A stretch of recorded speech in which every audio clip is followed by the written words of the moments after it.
Hello and welcome to Midas Markets Daily News. Let's kick off your trading day with the latest financial news and market headlines.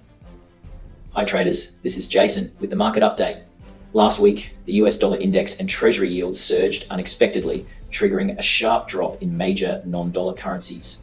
The move came as markets reacted to signals that the Fed might soon end its quantitative tightening, sparking a quick sell-off in treasuries and a rush into the dollar as a safe haven alternative. Structurally, the dollar's longer-term trend now depends on three factors: whether real rate differentials can keep narrowing, whether term premiums fall amid better liquidity, and whether other major central banks can provide credible growth anchors.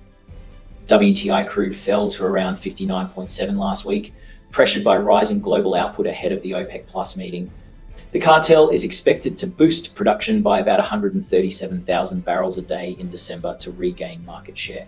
These gains offset US sanctions on Russian producers. With OPEC Plus possibly announcing more supply this weekend, selling pressure has intensified.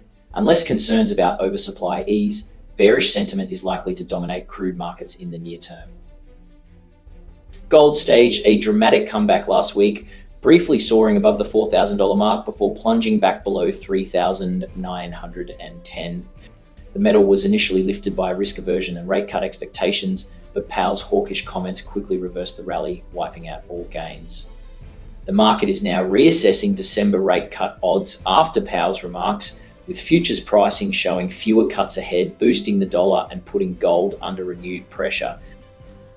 The yen hovered near 154 on Friday, close to a 9-month low, and is set to fall about 4% this month.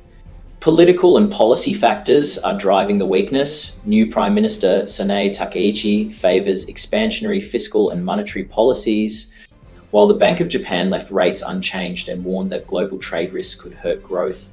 Fresh data showed Tokyo's core inflation rose more than expected in October, adding complexity to the domestic outlook.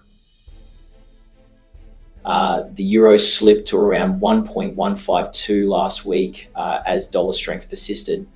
The Fed's cautious stance and improving trade outlook have kept the greenback firm, while the ECB held its deposit rate steady at 2% for a third straight meeting.